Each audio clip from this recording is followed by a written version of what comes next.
বেআদমওয়ালা নারী ঘরে ঢুকাইলে তিনটা ক্ষতি। সব আমার পিছে চলে যায়। তেঁতুল গাছ লাগাইয়া যেমন আঙ্গুর ফলের আশা করা বোকামি, বেআমলওয়ালা বেপরদাওয়ালা নারী ঘরে ঢুকাইয়া নেককার সন্তানের আশা করাটাও বোকামি। ওরে যুবক ভাই, বৃদ্ধ বাবাজিরা, ও পর্দার আড়ালের মা, বেআমলওয়ালা নারী ঘরে ঢুকাইলে তিনটা ক্ষতি। এক নম্বর ক্ষতি, স্বামী হিসাবে খেদমত পাইবা না। দুই নম্বর, নেককার সন্তান পাইবা না। তিন নম্বর, জনমুখী মা বাবার খেদমত পাইবা না। যুবকরে, এই জন্য আজকে থেকে ওই মালিক আল্লাহর কাছে দুইটা দোয়া চালায়া যাও। যারা বিবাহ করো নাই, এক নম্বর দোয়া করো, আল্লাহ হায়াতের জিন্দগিতে তুমি আমাকে নেক হায়াত দান করো।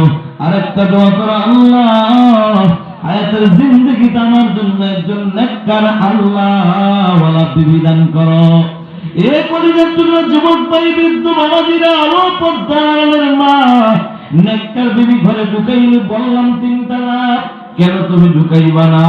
ও পর্দার আড়ালের মা, দুনিয়ায় শান্তি, পরকালে মুক্তি যদি পেতে চাও, তুমি আল্লাহর কাছে এই দুইটা দোয়া বেশি করো।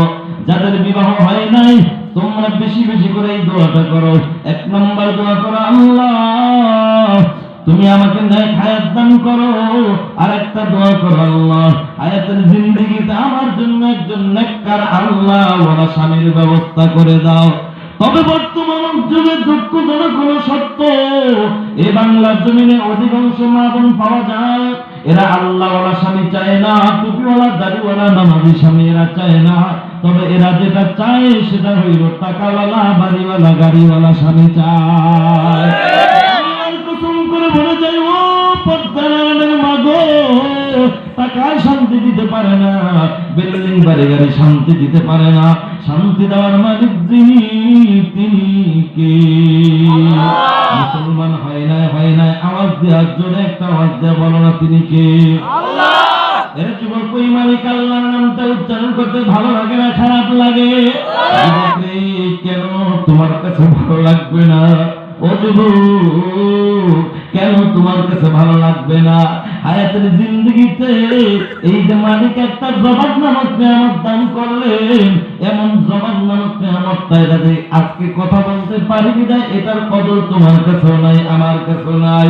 তবে মুসলমান আল্লাহর গোলাম, এই জবান নামক নিয়ামত যার নাই, তিনি বুঝে যে আসলে এই জবান নামক নিয়ামতের নাম কত, এটার কদর কত।